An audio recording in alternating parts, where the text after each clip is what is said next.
감사합니다. 무더위 속에서도 저희를 지켜주시고 저희가 하나님 앞에 예배할 수 있도록 마음 주시고 발걸음을 인도해 주셔서 감사합니다. 오늘 특별히 이 시간 주님 앞에 말씀드릴 때 우리의 약할 때 강함 되시는 하나님이 저희들의 삶 가운데 다시 한번 깊이 깨달아지게 하시고 느껴지게 하여 주시옵소서. 우리의 부족한 삶, 연약한 삶 주께 온전히 의탁합니다. 우리의 들을 귀를 아버지 열어 주시옵소서. 예수님의 존귀하신 이름으로 기도드렸습니다. 아멘.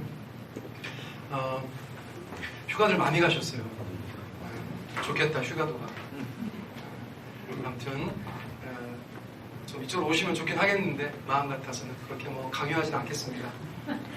아이고 그냥 홍 감사님 감사되고 나서 말을 잘 듣네. 감사합니다. 네, 감사합니다. 아니 뭐 일부러 그런 건 아닌데. 네.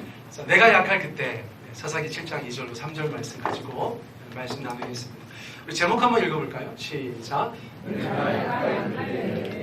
자, 본문 말씀 있습니다. 시작. 여호와께서 기드온에게 이르시되 너를 따르는 백성이 너무 많은즉 내가 그들의 손에 미디안 사람을 넘겨주지 아니하리니 이는 이스라엘이 나를 거슬러 스스로 자랑하기를 내 손이 나를 구원하였다 할까 함이니라. 이제 너는 백성의 귀에 외쳐 이르기를 누구든지 두려워 떠는 자는 길라앗산을 떠나 돌아가라 하라 하시니 이에 돌아간 백성이 22,000명이요 남은 자가 10,000명이었더라. 아멘. 자, 기도원 얘기를 이제 저희가 쭉 하고 있어요.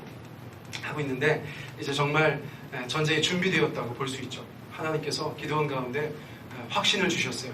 기도원도 어느 정도는 확신을 얻었어요. 조금 더 분명하게 표현하면 부인할 수 없다? 이것이 더 가까운 표현일 수도 있겠어요. 양털 가지고 온갖 일을 다 했는데 하나님께서 요구한 대로 다 해주셨으니까 더 이상 부인할 방법이 없어요. 그래서 드디어 어떻게 됐습니까? 여러분 본문 말씀 7장 1절 읽어볼까요? 시작. 여룻바알이라 하는 기드온과 그를 쫓는 모든 백성이 일찍이 일어나서 하룻샘 곁에 진쳤고 미디안의 진은 그들의 북편이요 모래산 앞 골짜기에 있었더라. 자, 진쳤더라, 진쳤다. 이게 무슨 뜻이죠? 이제 전쟁하려고 서로 마주보고 있었다는 것이죠. 일촉즉발, 그죠? 이제 전쟁이 곧 시작될 것 같은 그러한 상황이었어요. 자, 그런데 미디안 연합군이 몇 명인가가 중요합니다. 낙타와 사람들이 정말 모래알 같았다 이렇게 표현했는데 몇 명을 모래알 같았다 표현했는가? 저희가 8장 10절에 힌트가 있거든요. 읽어보시면서 자, 미디안과 그 연합군이 몇 명인지 맞춰보세요. 굉장히 더하기가 어려울 텐데 한번 해보세요. 자, 같이 읽겠습니다. 시작. 동방 사람의 모든 군대 중에 칼든 자 12만 명이 죽었고 그 남은 15,000명 가량은 그들을 쫓아 거기 있었더라. 자, 전체가 몇 명입니까? 와, 더하기 잘하시네. 자, 13만 5천 명이나 있었어요. 13만 5천 명. 자, 미디안 연합군이 많습니까? 적습니까? 많죠. 여러분, 저거는 군대가 왔다기보다는 그냥 민족이 왔다고 보는 것이 좋아요. 약탈하는 것이니까 와서 그냥 눌러 앉아서 먹고 사는 것이에요. 그러니까 굉장히 많은 수의 미디안과 그 연합군들이 이스라엘 땅 가운데 와 있었다고 저희가 볼 수 있어요. 자, 동네에서 어릴 때 뭐 친구들끼리 뭐 이렇게 하다가 싸움이 났어. 우리 진명이 대평리에서 컸잖아, 그렇죠? 우리 금호중학교 다닐 때 뭐 전교 1등 했대요. 아닌가? 아닌가? 맞아? 보통 아니라고도 하는데 겸손하지 못해가지고 금호중학교에서 막 그 동네 애들 막 거친 애들 많았잖아, 그지?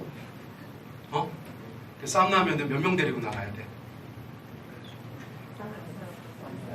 싸움 나면 만약에 정확하게 표현해요. 우리 찬양이 형제 싸움 나면 어떻게 데리고 나가야 돼? 친구들 다 데리고 나가야죠. 전교 1등이라 그런 거 모르는구나. 이창희 형제가 알았어, 그죠? 센스 많죠? 센스 많죠? 여러분 다 데리고 나가야죠. 그렇죠? 아, 영화도 안 보셨어요? 야, 다 나와! 이거지 무슨 야, 너랑 너만 나와! 이렇게 하지 않잖아요. 다 나와 그래야지. 여러분 중국의 고사에 보면 한신이라는 사람이 군사는 다다익선이라 이런 말을 했어요. 저희가 사자성어 알죠? 다다익선. 그게 사실은 군인들 얘기한 거예요. 많으면 많을수록 좋다. 그럼 미디안 연합군이 13만 5천 명 왔습니다. 이스라엘 군대는 몇 명 나가면 좋아요? 응? 15만 명 나가면 좋겠죠. 딱 마음에 들어.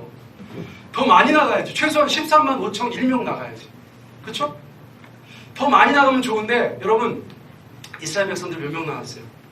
자, 읽어보세요. 7장 3절 시작. 이에 돌아간 백성이 2만 2천이고 남은 자가 1만 명이었다. 합해보세요. 몇 명이에요? 3만 2천 명이에요. 자, 그러면 많아요, 적어요? 3만 2천 명은 많아 보여요. 그렇죠? 그런데 13만 5천 대 3만 2천은 적죠. 1인당 몇 명을 물리쳐야 돼요? 4.2명을 죽여야 돼. 전쟁 나가서 4.2명. 할 수 있겠어요? 일본하고 전쟁 났어 만약에. 나가서 4.2명 어떻게 할 수 있겠어요?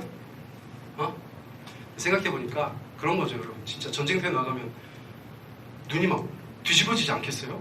영화에 보면 막 다들 막, 그쵸? 특별히 막 칼, 창, 방패 이런 거 쓰는 백병전을 생각해보세요.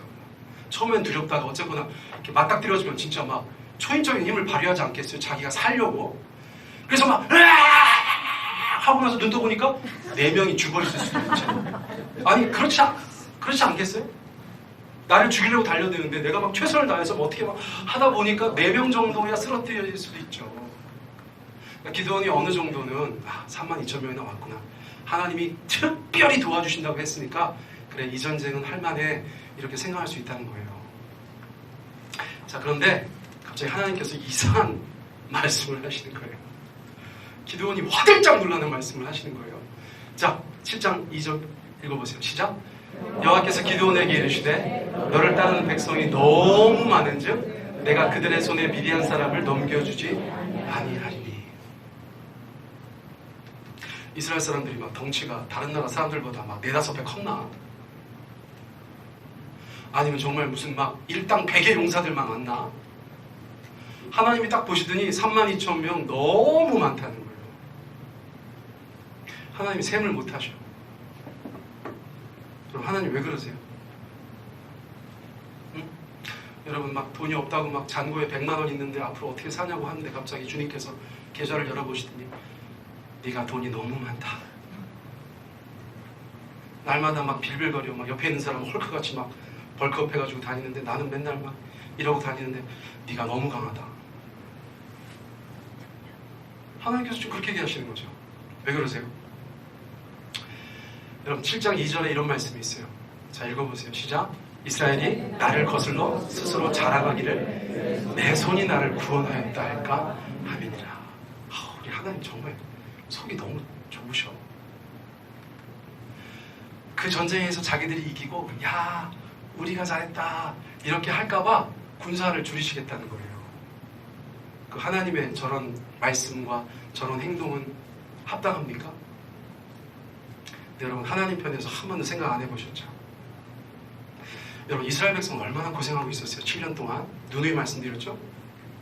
기드온 하나님의 표적을 얼마나 많이 봤어요. 그래서 이제 전쟁터에 나와서 진까지 쳤어요. 그 간절함과 그 답답함과 그 속수무책이었던 것, 그 정말 방법이 없었던 것, 이 땅에 아무도 도울 사람이 없었던 것, 깜깜했던 것, 얼마나 많이 울었는지, 얼마나 많이 땅을 쳤는지, 얼마나 많이 돌아다니면서 방법을 간구했는지 여러분 생각나세요? 그래서 생존 안 하던 기도도 한단 말이에요. 사람들이 가끔씩 목사한테 찾아와서 기도 부탁하고 사모님 기도해 주세요. 목장에서 기도해 주세요. 생존 안 하던 짓을 해요. 그러면서 뭐라고 해요? 방법이 없어요. 방법이. 하나님께서 기적적으로 역사해 주시지 않는 이상 방법이 없어요. 큰일 났어요. 그런데 그 일이 해결돼요. 할렐루야. 그럼 왜 해결된 거예요? 누가 행하신 거예요? 잘 생각해 보시라니까. 방법이 없다고 자기가 자기 입으로 얘기했어. 그런데 기적적으로 그 문제가 깨끗이 해결됐어. 자기가 구원받았어. 근데 사람들은 어떻게 해요? 여러분 우리는 어떻게 해요? 갑자기 그러죠. 이번에 너무 운이 좋았어요. 이번에 정말 제가 알던 사람이 정말 도와줬어요. 정말 기적 같은 일이 벌어졌어요. 그리고는 사라져. 그리고는 사라져. 하나님께 마땅히 돌릴 감사를 돌리지 않고 하나님께 마땅히 돌릴 영광을 돌리지 않아요. 여러분, 저는 교회 다니면서 그런 분들 많이 봅니다. 그럼 하나님 입장에서는 그게 중요해져요? 안 중요해져요? 인류 역사상 수많은 사람들 가운데 하나님께서 기적적으로 역사하셔서 도와주셨어요. 그런데 가만히 관찰해보니까 인간이라는 것들은 하나님의 역사하심을 억지로라도 부정하고 자기가 스스로 자랑할 것이 있으면 그것을 극대화해서 우쭐대고 교만 떨고 겸손하지 못한 존재라는 것을 아신 거예요. 여러분, 이 일은 굉장히 중요한 일이거든요. 그래서 하나님께서는 그 사람들에게 영광을 빼앗기고 싶지 않은 거예요. 오직 하나님 앞에 영광 돌리기를 원하시는 거예요. 그러기 위해서는 32,000명이 너무 많아요. 왜요? 이런 시나리오가 가능한 거예요. 아까 제가 말씀드린 거 어떻게 하다 보니까 한 사람당 4.2명을 죽여서 우리가 이겼다. 우리가 이겼다. 우리가 잘했다. 이스라엘 만세, 기드온 만세, 삼중대 만세. 여러분, 이렇게 될 확률이 굉장히 높은 숫자가 32,000명이에요. 그래서 하나님께서 어떻게 하셔요? 여러분, 팀 켈러 목사님이 성도에게 있어서 가장 큰 영적인 위험이 이거라고 지적하셨는데 우리 한번 읽어보고 넘어가요. 시작. 우리가 우리 자신을 구원할 수 있다거나 구원했다고 믿는 것, 그것이 가장 큰 영적인 위험이다. 자, 구원이라는 것, 제가 신앙생활의 첫걸음할 때 말씀드리는데, 구원은 내가 스스로 해결할 수 없는 것을 전제로 한 말이에요. 내가 스스로 나올 수 없는 깊은 웅덩이. 그런데 거기에서 나오려면 어떻게 해야 돼요? 나의 자력이 아니라 외부의 힘으로 건짐을 받아야 된다는 거예요. 그러니까 구원이 필요한 상황에서 내가 구원할 수 있다거나 내가 구원했다고 하는 것은 큰 착각이라는 것이에요. 방법이 없습니다 라고 얘기했을 때는 하나님께서 도우셔야 되는 거죠. 그리고 그 문제가 해결됐을 때는 어떠한 공로도 나나 다른 사람들에게 돌리는 것이 아니라 오로지 하나님께만 돌려야 된다는 것이에요. 그러나 인간은 항상 거기에서 실수할 위험을 가지고 있다는 것이에요. 자, 그러니까 이제 하나님께서는 아주 단호하세요. 사람들이야 뭐라고 하든, 기드온이야 어떻게 반응하든 군사를 줄이려고 하시는 거예요. 자, 7장 3절 읽어봅니다. 시작. 이제 너는 백성의 귀에 외쳐 이르기를 누구든지 두려워 떠는 자는 길앗산을 떠나 돌아가라 하라 하시니 이에 돌아간 백성이 22,000명이요 남은 자가 10,000명이었더라. 세상에 군대를 줄인 장수는 처음이야. 우리 대장 되신 하나님께서 군대를 줄이셨어요. 근데 여러분, 캠프 가면 우리 청년들, 청소년들이 게임을 하는데 당신은 당신의 이웃을 사랑하십니까? 라는 게임이 있어요. 한 번도 모르시죠? 네. 어쨌거나 저는 돌아다녀 보니까 애들이 그런 게임을 많이 해요. 동그랗게 앉아가지고 20명, 30명, 40명 앉아가지고 한 사람이 서 있고 어떤 조건을 얘기하는 거예요. 의자는 하나 부족한 거예요. 의자가 하나 부족해요. 그래서 한 사람은 못 앉게 돼 있어. 그 사람이 순례가 되는 거예요. 근데 예를 들어서 자, 안경 낀 사람 이렇게 하는 거예요. 그럼 여기서 김국태 형제, 문집사님, 저랑 여기 진명이 형제, 찬양이 형제, 안경 낀 사람들이 다 일어나서 자리를 이동해야 돼. 그러다 보면 어떤 사람 한 사람은 자리에 못 앉게 되는 거예요. 재미없을 것 같죠? 되게 재밌습니다. 오늘 식사하시고 나서 우리 한번 여기서 해요. 근데 많은 사람을 움직일 수 있는 질문이 있단 말이에요. 그렇죠? 뭐 예를 들어서 뭐가 있겠어요? 오늘 아침에 밥 먹은 사람 이것보다는 오늘 점심 먹은 사람 이게 더 많겠죠? 그런 식으로 많은 사람들을 움직일 수 있는 질문들이 정해져 있어요. 근데 하나님께서 지금 그 게임을 하시는 거예요. 하나님의 목표가 뭐예요? 군사를 많이 줄이는 거예요.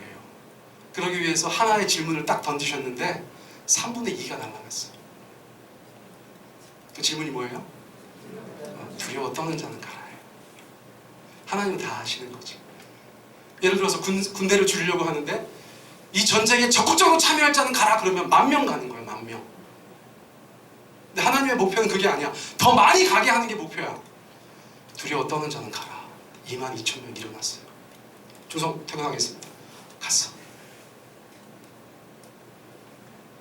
여러분, 하나님은 목표를 이루셨어요. 근데 우리는 이걸 생각해 봐야 돼요. 여러분, 하나님 나라의 확장을 위해서 헌신하는 거, 하나님의 몸된 교회를 위해서 섬기는 거, 여러분, 저희가 다 그 앞에 서 있어요. 근데 주님께서 우리 가운데 많이 떨구시려면 저 질문을 또 하실 것 같아. 너희 중에 이 일이 두려운 자는 가라. 물론 저는 절대 그런 질문을 하지 않습니다, 여러분들에게. 3분의 2가 갈까봐. 하나님은 하실 수 있다는 거예요. 하나님. 그럼 여러분 우리가 마음에 동요가 있죠. 왜요? 두렵거든요.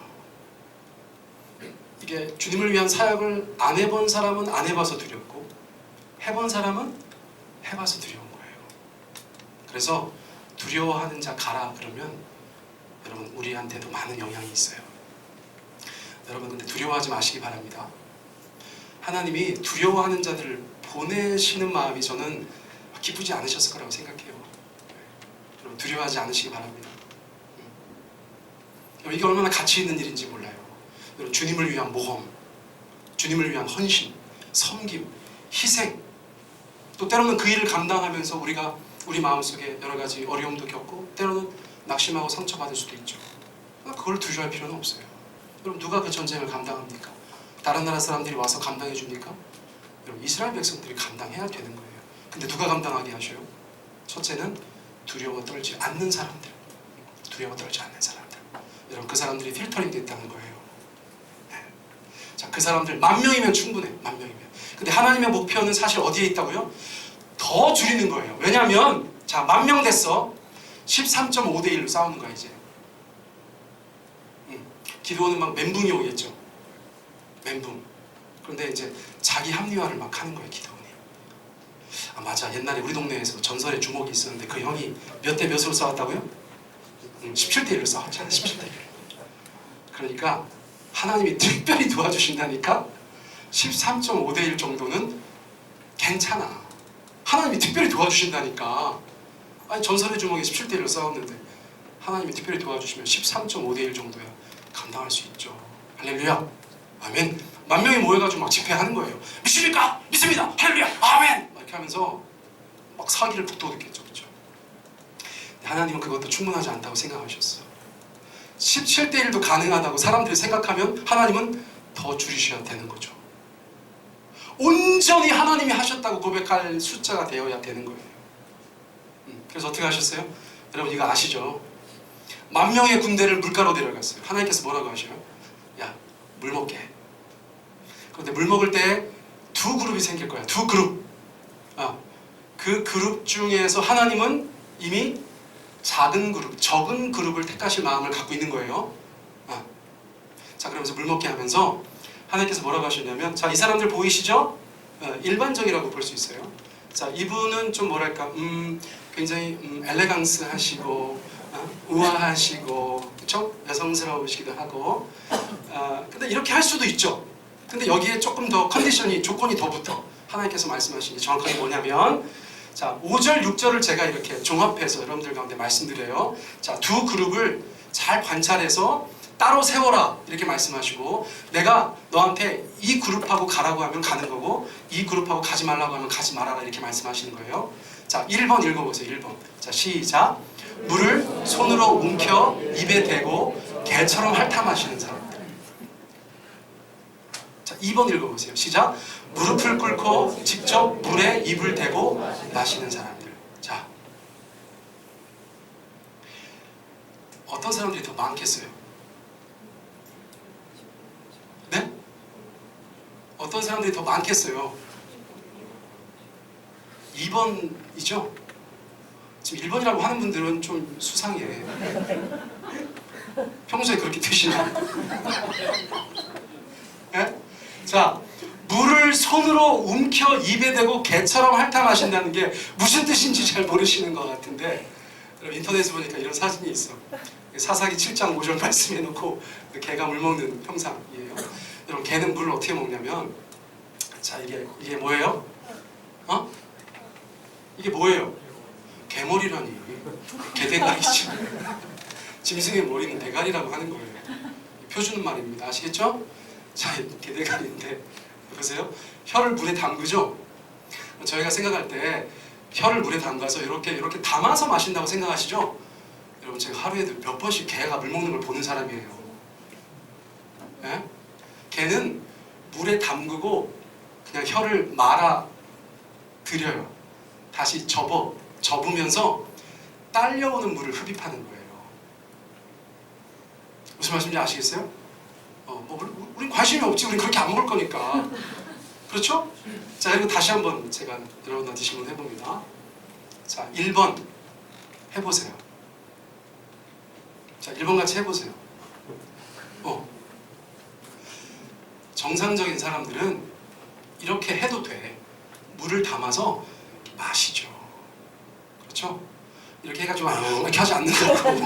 무슨 말씀인지 아시겠어요? 하나님은 정말 유머러스한 분이세요. 그리고 기드온이 저 같은 사람이었다면 하나님께서 말씀하시는 거야. 물가에 가서 손으로 컵을 만들어서 물을 마시는데 개처럼 핥아먹는 사람들이 있을 거야 라고 하면 뭐라고 하시겠어요?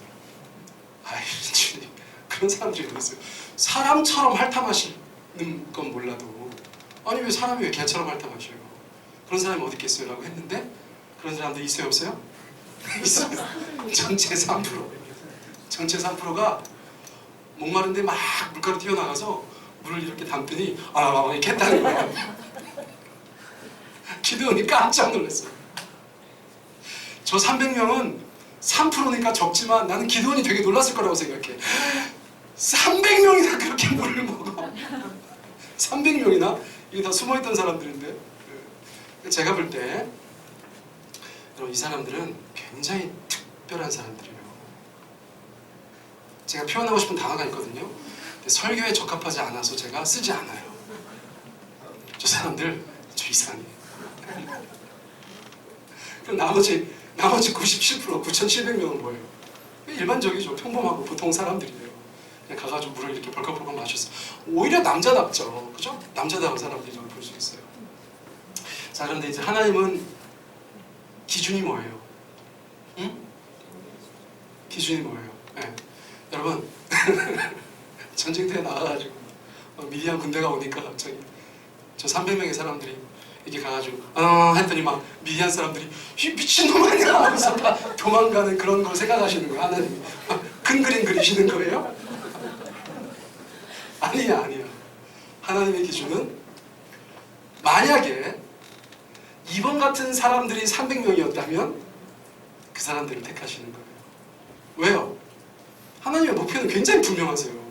군대를 확 줄여서 스스로 하나님을 거스려서 자랑하거나 자기가 우쭐대어서 하나님 앞에서 하나님께 영광 돌리지 않게 하시지 않기 위한 숫자를 만드시려고 하는 거예요. 제가 이제 어떻게 됐어요? 얼마 안 돼. 한 사람당 450명씩만 죽이면 돼. 이거 할 수 있잖아, 그지? 이거 할 수 있죠? 자, 정상적인 사람들이라면 뭐라고 얘기하겠어요? 이건 안 돼요. 17대 1까지는 어떻게 해서 어떻게 돼서 어떻게 이겨도 막 될 것 같아. 근데 450대 1은 아무리 생각해봐도 안 되는 인원이에요.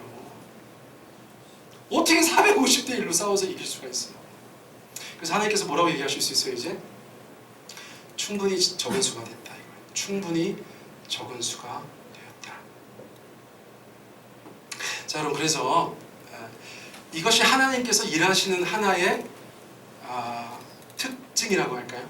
여러분, 하나님은 우리의 강함을 통해서 일하시지 않아요. 우리가 모든 것을 다 갖추었을 때 일하시지 않아요. 여러분, 이걸 잘 기억하세요. 우리의 연약함과 우리의 부족함과 우리의 모자람 속에서 하나님은 역사하세요. 여러분, 우리가 우리의 삶 속에서 A라는 것을 굉장히 잘할 수 있어요. 그렇죠? B나 C나 D나 E나 F나 어디에서 우리는 굉장히 모질이에요. 여러분, 그게 우리 가운데 축복이에요. 하나님께서 그것을 통해서 일하시기 때문에 그래요. 자, 두 가지 정도 제가 말씀드리고 싶은데, 첫째는 뭐냐면, 여러분, 이게 되게 어려운 말인데 크리스텐덤, 이게 T가 묵음이에요, 원래. 근데 이제 한국에서는 보통 신학자들이나 목사님들이 그냥 크리스텐덤 이렇게 발음해요. 왜냐하면 그 발음이 쉽거든. 그쵸? 앞에 거보다 쉽죠? 저도 그냥 크리스텐덤이라고 할게요. 제가 뭐 T가 묵음이 아닌 걸 몰라서 그런 게 아니라 말할 때 자꾸 해보니까 잘 안 돼. 네. 크리스텐덤 이렇게 하기가 좀 그래. 그래서 그냥 크리스텐덤 이렇게 할게요. 저게 뭐냐면 기독교가 지배하는 국가나 사회를 얘기하는 단어예요. 네. 크리스텐덤. 자, 여러분, 그런 나라가 있었어요? 그런 사회가 있었어요? 자, 예를 들어서 얘기해 보세요. 응? 그렇죠? 뭐 로마가 생각나죠? 또 중세 유럽의 국가들이 생각나죠? 그게 크리스텐덤이에요. 자, 그런 곳에서는 교인들이 많아요, 적어요? 엄청 많죠. 유아도 세례주고 교인으로 들어오는 거예요. 그 국경 안에 있는 모든 사람들이 교회를 다 다녀. 안 다니면 법으로 다스림을 받기 때문에 그 나라에 속한 모든 사람들이 교회를 다녀. 자, 그럼 교회가 돈이 많을까요, 적을까요? 교회가 돈이 많죠. 여러분, 저희 교회가 요만큼 모이는데 1년 예산이 얼마예요? 응? 여러분 아시죠? 여러분, 그러면 이거 2배 되면 2배 되는 거예요. 이거 3배 되면 더 많아질 수도 있고요. 그런데 전 국민이 교회를 다녀? 그럼 교회가 돈이 얼마나 많아요? 여러분, 유럽에 있는 그 엄청난 건축물들은 다 그 부의 상징이죠. 그러면 여러분, 교회가 사람도 엄청 많고 돈도 엄청 많아. 그럼 뭐가 생길까요? 힘이 생기는 거예요. 그걸 뭐라고 표현해요? 권력. 근데 교회의 리더들 가운데 권력이 집중되기 시작했어요. 그럼 예를 들어서 교황은 어느 정도 힘을 가지고 있었어요? 자, 어떤 상징적인 사건들이 많이 있잖아요. 뭐가 있어요? 나라의 왕을 누가 임명했어요? 교황이. 이거 엄청난 거예요, 여러분. 여러분, 제가 대통령을 세운다고 생각해 보세요. 할렐루야. 기분은 좋겠다, 그죠? 자, 기도하다. 야, 진명아, 너 다음에 대통령 한번 할래? 싫어? 귀찮아? 국무총리? 그래. 너 국무총리하고. 차영재는 뭐 하고 싶어? 산자부 장관? 그래. 그럼 하시고. 이렇게 되는 거예요. 교황이 일국의 왕들을 세우는 거예요. 엄청난 거죠. 어떤 사람들은 와, 좋겠다. 그런 나라 좋겠다. 크리스텐덤 좋겠다. 이렇게 생각하실 수 있죠. 그런데 여러분, 역사는 그 시대를 뭐라고 얘기해요? 그게 교회의 암흑기였다는 거예요. 왜요? 오늘 들은 설교하고 제가 지금 말씀드린 크리스텐덤하고 이렇게 잘 2개를 섞어서 이해해 보세요. 왜 크리스텐덤은 암흑일까요? 무엇 때문에? 하나님께서 일하실 구멍이 하나도 없어요. 자, 예를 들어서 제가 대형교회 얘기하면 작은 교회 목회하는 목사가 무슨 자격지심 가지고 얘기하는 거라고 생각하실까봐 굉장히 걱정은 되는데, 저 자존감 되게 높은 사람이에요. 그런 걱정 안 하셔도 되고요. 예를 들어서 엄청 큰 교회가 있어. 엄청 큰 교회. 오늘 숫자 계속 나오니까 13만 5천 명 되는 교회가 있어. 13만 5천 명. 그럼 재정은 얼마나 할까요? 13만 5천 명. 그 계산해도 안 나와. 많아. 엄청 많아. 그러면 여러분, 그 교회나 그 목회자는 힘이 생기는 거예요. 처음에는 교회 안에서 힘이 생기죠. 그렇죠? 그런데 교인이 한 13만 5천 명 정도 되면 자꾸 욕심이 나죠. 그래서 어떤 걸 자꾸 생각해요? 아까 교황 말씀드린 것처럼 세속 권력에 관심을 갖게 돼요. 세속 권력. 아닌 것 같이 하지만 세상에서 힘 있는 사람들을 자기 발 아래 두고 싶어 하는 경향이 생기죠. 제가 이렇게 말씀드릴 수 있는 이유가 뭐예요? 실제로 한국 교회에서는 지난 수십 년간 그런 일들이 있어 왔어요. 자, 예를 들어서 세종 배단교회가 13만 5천 명이고 제가 담임 목사예요. 할렐루야. 응? 주차장이 부족해. 주차장. 옆에 있는 밭이 600평인데 저거 주차장 만들면 되잖아요. 그렇죠? 제가 이제 사역자 회의 할 때 이렇게 얘기하는 거예요. 우리 주차장이 부족한데 옆에 밭 사서 주차장 만들지? 제가 얘기하는 거예요. 그러면 사람들이 좀 알아보겠죠. 알아보니까 거기가 일단 가격이 한 12억 정도 돼. 12억. 그러면 이제 제가 이제 얘기하겠죠. 어떻게 24, 어떻게 12억 어떻게 이번에 한번 할 텐가? 제가 이렇게 얘기하면 이제 이창 집사님이 이제 한 120억 정도 있으니까 이 목사님 제가 이번에 11조 하겠습니다. 그래서 밭을 사. 밭을 샀는데 알고 봤더니 절대 농지야. 그 주차장으로 못 만들어. 그럼 제가 어떻게 합니까? 오늘 점심 먹고 법조인들 좀 모이세요. B동으로. 그랬더니 13만 5천 중에서 법조인이 몇 명이 와요? 300명이 오는 거예요. 법조인만. 판사, 검사, 변호사가 300명이 와. 내가 이제 기도 한번 은혜롭게 하는 거지. 할렐루야! 사랑과 은혜가 충만하신 하나님 아버지, 저 절대 농지를 이렇게 해가지고 기도 한번 하고 어떻게 방법이 없나? 그랬더니 이제 김 판사가 세상에 안 되는 게 어디 있습니까 목사님? 하고서 그 다음 주에 전화가 오는 거예요. 목사님 그 절대농지 주차장 만들 수 있게 됐습니다. 그렇게 되는 거예요. 여러분 이런 일을 제가 가상으로 얘기했다고 생각하시면 안 되고 이런 일들은 비일비재예요. 지하철에서 바로 교회로 들어갈 수 있다니까? 지하철에서 내려서 바로 교회로 들어갈 수 있다니까? 우리 교회 앞으로는 버스도 한 대 안 지나가는데 너무 비참한 거? 지하철에서 내려가지고 교회까지 바로 걸어 들어가는 교회가 있어요. 그게 다 불법이었잖아요. 나중에 알고 보니까. 여러분 그것이 크리스텐덤의 그늘이에요. 사람이 다 할 수 있는 곳. 여러분 오늘 근데 사사기 말씀 보고 그런 이야기 들으니까 여러분 그것이 하나님의 방법인 것 같으세요? 아닌 것 같으세요? 여러분 제가 진짜 자격지심 가지고 얘기하시는 것 같아요? 응? 제가 지금 성경 얘기하고 있잖아요. 왜 크리스텐덤이 암흑기였는가? 왜 초대형 교회가 타락하는가? 다 같은 맥락에 있어요. 다 같은 맥락. 하나님의 이름을 부를 필요가 없는 교회가 되는 거예요. 그러나 겉으로는 엄청나게 얘기하죠. 주께 영광 돌린다. 뭐 영광 돌려요? 김판사가 있는데.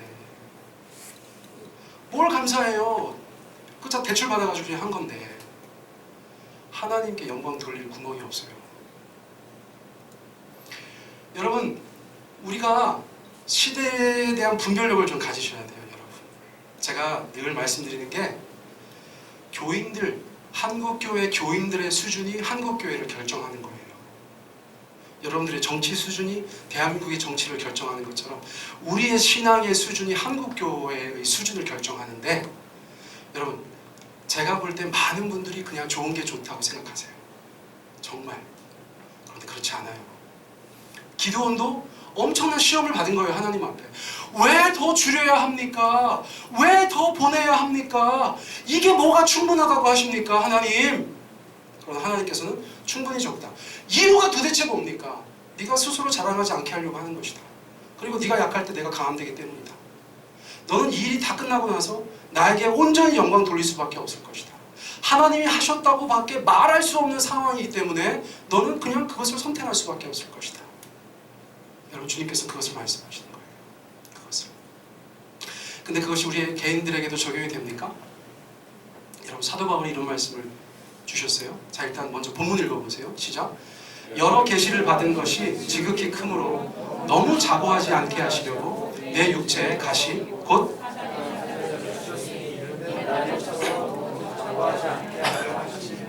자 자고한다는 게 뭐예요? 저 사전에도 안 나와. 교만한 거예요. 스스로 높이는 거죠. 그렇죠? 근데 교만하다는 말의 헬라어 단어는 어떤 뜻을 가지고 있냐면 가슴이 부풀어 오른다는 뜻이에요. 실제로 직역하면 가슴이 부풀어 오른다. 가슴이 부풀어 오르는 게 뭐예요? 우쭐한 거죠. 자기 스스로 이렇게 뻐기는 거죠. 여러분 그게 사실은 다 교만이에요. 하나님은 그런 것을 기뻐하지 않으세요. 근데 사람은 교만할 일이 너무 많아. 뭐 하나 아주 작은 거 생겨도 그걸 가지고 자기를 미화하고 자기를 띄우고 자기를 높이고 자기 스스로를 자랑하는 경향, 성향이 모든 인간의 마음속에 있어요. 여러분 저도 가만히 돌아보면 저도 그런 게 많아요. 저도 그런 게 많아요. 근데 하나님은 사실 그것을 굉장히 엄밀한 잣대를 가지고 우리 가운데 들이미시면 그거는 아니다 라고 판명난다는 것이에요. 아니다. 자 일단 사도 바울은 어떤 상황이었냐면 여러분 사도 바울이 계시를 받았어요. 그렇죠? 자 예수님께서 이 땅에 오셔서 그분의 공생의 사역을 하셨어요. 십자가 사역을 우리 가운데 보여주셨어요. 장사 지내고 부활하셨어요. 우리 가운데 죄 문제가 해결됐다는 것과 영생, 성도의 부활을 말씀하셨어요. 그리고 나서 사도 바울에게 하나의 이 가스펠, 복음에 대한 체계를 주셨어요. 복음의 체계. 오늘 우리가 믿고 있는 굉장히 중요한 복음, 교리, 신앙의 체계는 하나님께서 바울에게 주신 거예요. 로마서나 갈라디아서나 그런 교리서들, 그런 것들을 통해서 오늘날 교회는 신학을 갖게 되었어요. 하나님께서 우리 가운데 무엇을 말씀하셨는가, 복음의 구체적인 내용이 무엇인가를 알게 되었어요. 자, 그 통로가 누구라고요? 바울이에요, 바울. 여러분, 그러면 대한민국에 이렇게 많은 목사들이 있는데 갑자기 하나님께서 어느 날 저를 불러서 저한테 뭔가를 계시해 주셨어요. 끝날에 대한 아주 비밀스러운 일을 저한테 계시해 주셨어요. 그리고 제가 처음에는 어떻게 하겠어요? 하나님, 왜 저 같은 자를 통해서 그런 계시를 주십니까? 라고 하다가 그 다음 날은 주여, 제가 받을만 하니까 주셨겠지요 라고 생각한다는 거예요. 그 다음 날은 당연히 내가 받았어야지, 네가 받냐? 막 이러면서. 사람이 그럴 수 있어요, 얼마든지. 우리는 그런 경우들을 많이 봅니다. 바울은 받은 것이 보통 큰 게 아니고 지극히 큰 사람이었다는 거예요. 지극히 큰 사람. 하늘의 계시를 지극히 큰 걸 받았어. 자, 어떤 문제가 발생하냐면, 여러분, 베드로가 교회 집사하고 바람 난 거 상상할 수 있어요? 베드로가 교회 집사하고 바람이 났어. 또는 바울이 돈 때문에 교회 돈을 횡령해가지고 걸렸어. 여러분, 그런 거 상상하실 수 있으세요? 오늘날 뭐 목사 장로가 그럴 수 있어. 그것이 뭐 한국 교회를 무너뜨리거나 그러지 않아요. 그러나 여러분, 바울에게 스캔들이 생긴다? 바울이 교만 떨다가 하나님 앞에서 넘어진다? 아니면 용도 폐기당한다? 여러분, 이거는 있을 수 없는 일이에요. 왜요? 복음의 통로예요. 복음의 통로. 하나님께서, 저는 12사도를, 가룟유다 빼고 마띠아 들어가서 그 12사도를 다 순교케 하신 것에 너무나 감사해요. 여러분, 다른 일이 있었다고 생각할 수 없어요. 저희가 12분이 다 순교하셨어요. 다. 얼마나 감사해요. 그분들은 예수 안에서, 복음 안에서 그냥 가장 어울리는 삶의 종말을, 개인적인 종말을 맞이하신 거죠. 감사하죠. 바울도 순교하셨어요. 감사하죠.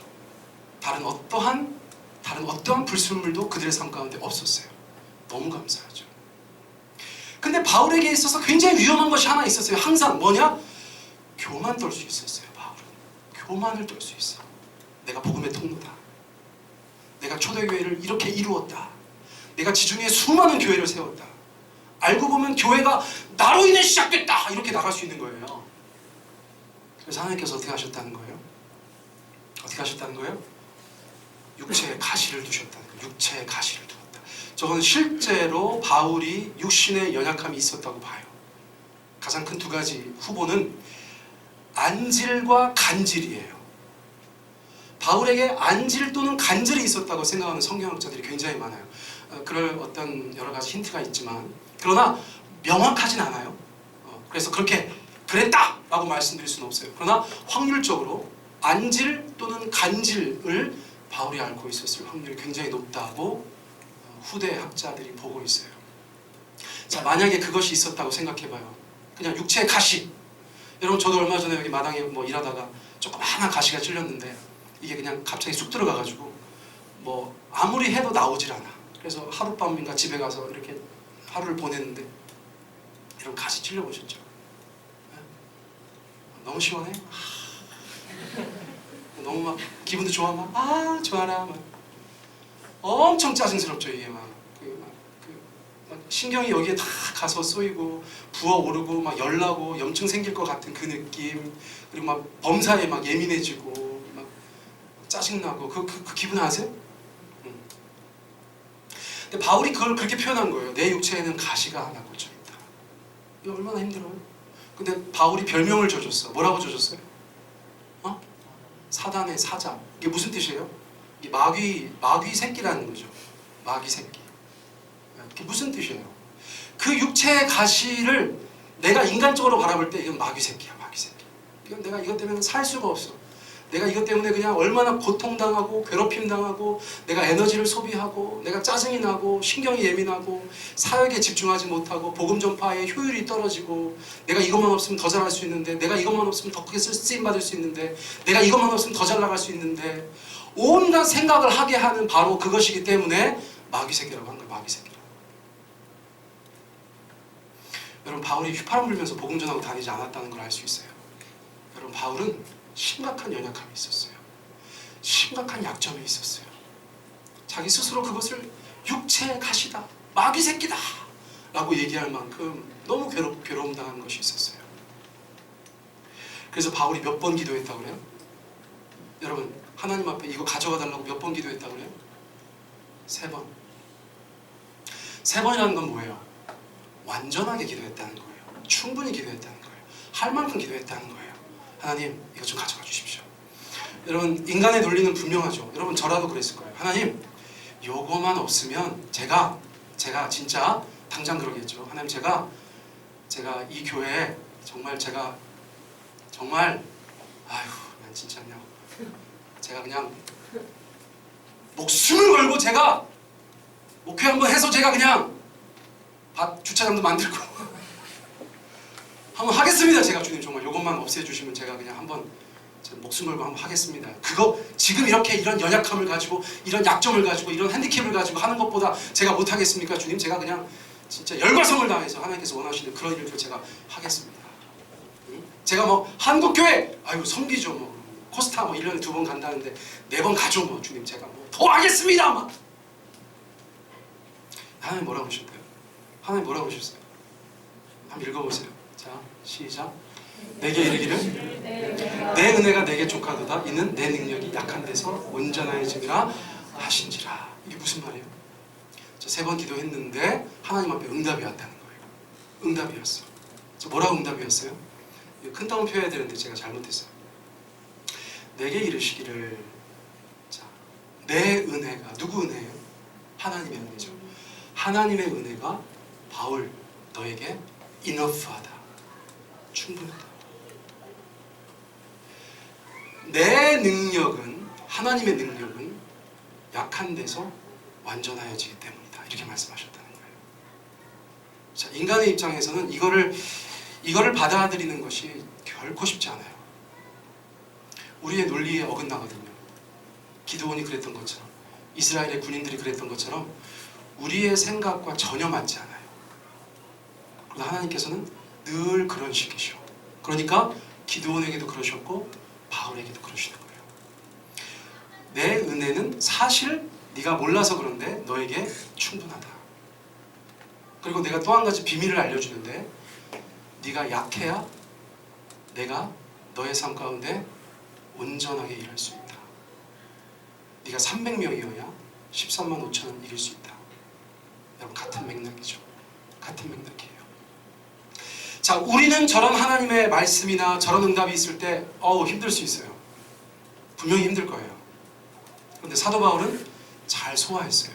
잘 소화해서 뭐라고 했어요? 자, 보세요. 이름으로 읽어보세요. 시작. 이러므로 도리어 크게 기뻐함은 나의 여러 약한 것들에 대하여 자랑하리니 이는 그리스도의 능력으로 내게 머물게 하려 함이니라.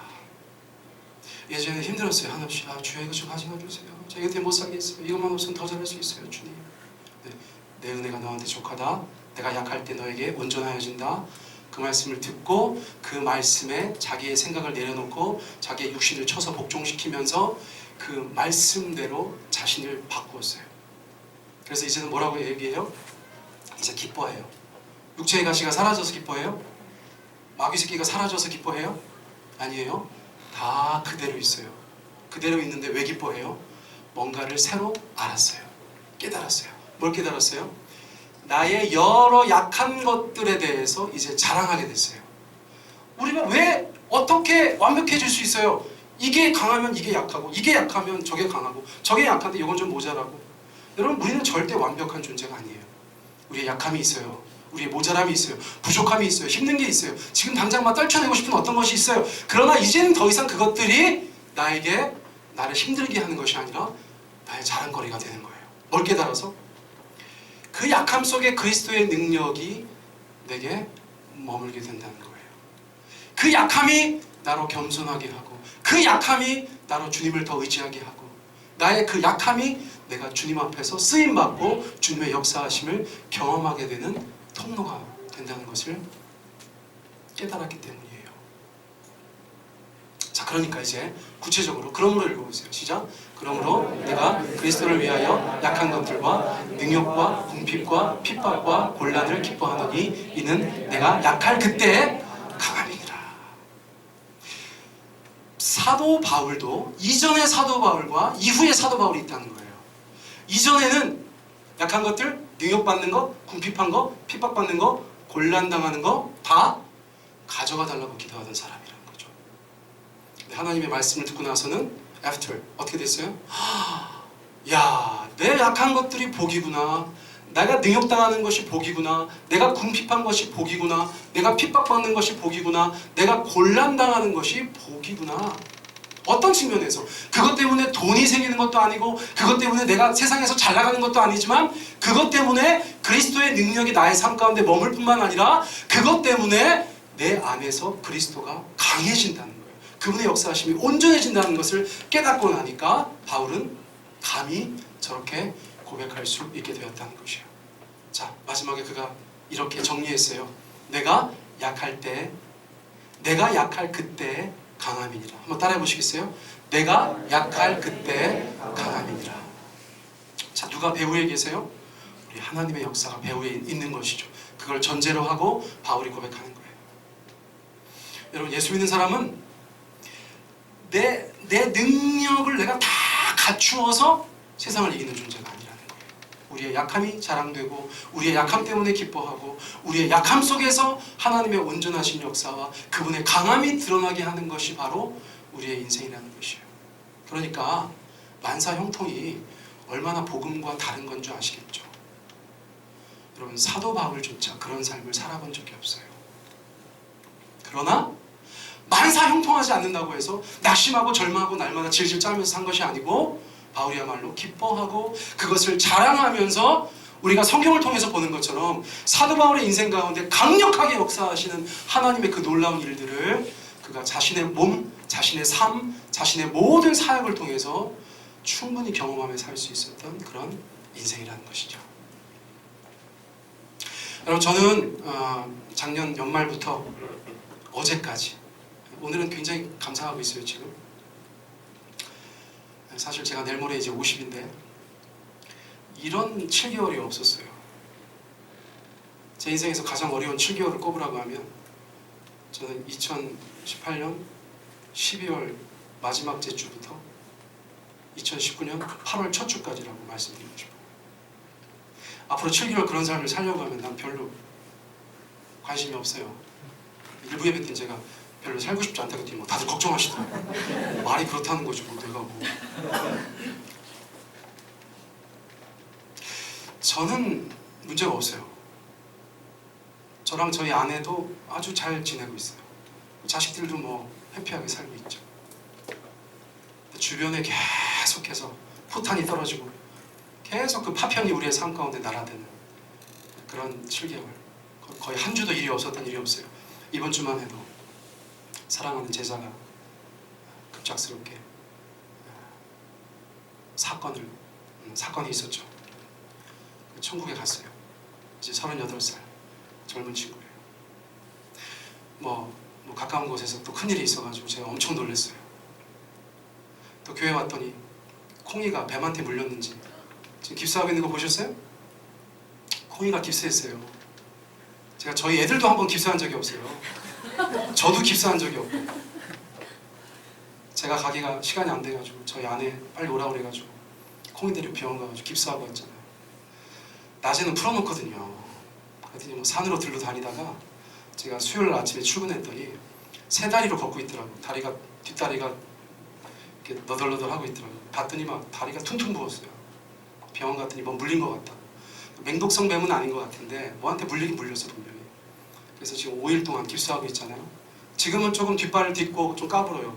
참 다행이죠. 어제 또 저희 장모님 넘어지셔가지고 머리 좀 다치셔서 응급실 가시고 이번 주에만 제가 이래요. 이번 주에만. 누가 막 전화해서 막 목사님 힘들다고 하면 속으로 그래요. 내가 더 힘들어. 내가 당신보다 훨씬 힘들어. 몰라서 그렇지. 내가 말을 안 하니까 그런 거지. 여러분, 저는 그래도 잘 살고 있어요. 제가 막 여러분들 걱정하실까봐 시시콜콜 얘기 안 하는 것 뿐이죠. 그런데 우리 뭐 다 그런 인생 살고 있을 수 있어요. 제가 사실 무슨 기도를 많이 하셨는지 아세요? 했는지 아세요? 응? 그거지 뭐. 주여, 요것만 좀 이렇게 정리해 주시면 제가 그냥 이거 뭐 이 교회 어떻게 뭐 이거 제가 열심을 다해서 지금 제 머리 남은 거 이거 소용 없습니다. 다 가져가셔도 되니까 제가 이거 그냥 다 가져가셔도 제가 열심을 다해서 막 기도하면서 막 최선을 다해서 제가 정말 주님이 원하시는 기쁜 교회 만들어 드리고, 예? 제가 별기도 다 했죠. 주님 좀 주변 정리 좀 해주십시오. 육체의 가시, 마귀 새끼 다 가져가 주십시오. 제가 그런 기도 계속 했죠. 근데 이번 주에 설교 준비하는데 주님이 뭐라고 그러세요?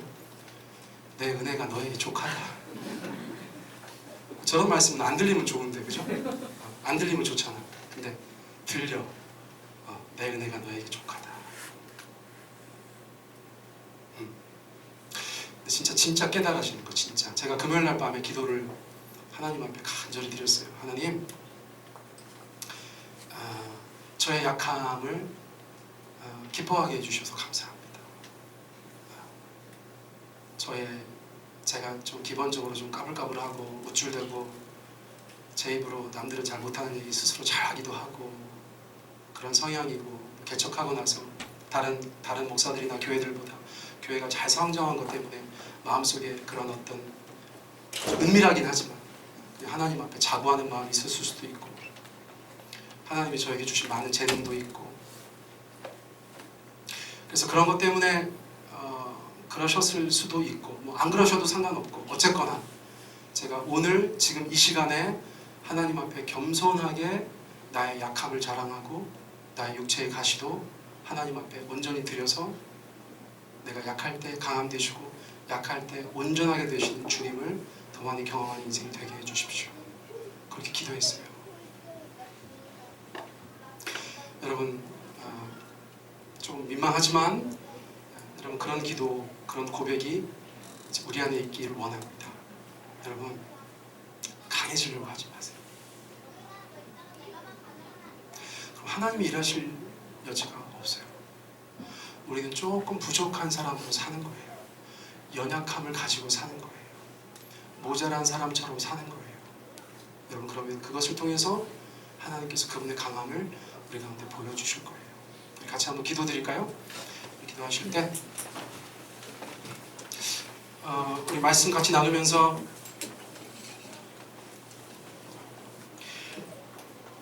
하나님께서 여러분들 마음 가운데 새롭게 주신 마음들이 있다면 어쩌면 그거는 하나님이 주신 마음이에요.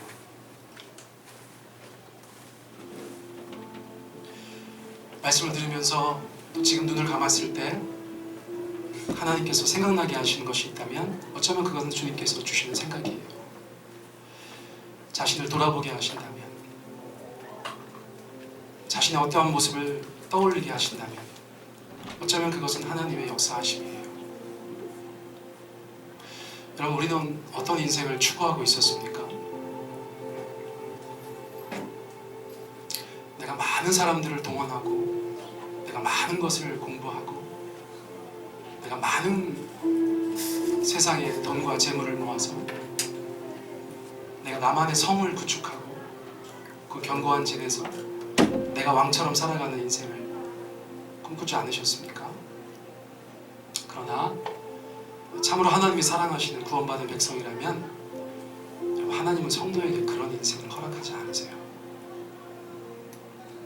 그것은 복음에 반하는 것이에요.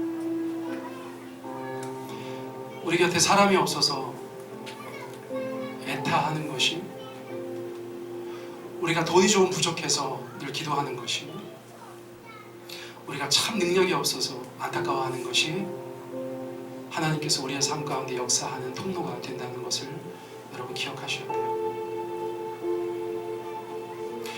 그리고 우리가 그렇게 고백하기 원합니다. 내가 약할 때 강함이라. 우리 예수님 때문에 내가 약할 때 강함이라. 이 시간 우리가 다 같이 하나님 앞에 그런 고백 올려드리기 원합니다. 한 3, 4분 정도 우리 같이 좀 기도하겠습니다. 사랑의 하나님, 감사합니다. 우리 가운데 함께 하시는 주님, 우리 가운데 인도하여 주시고 역사하여 주시길 원합니다.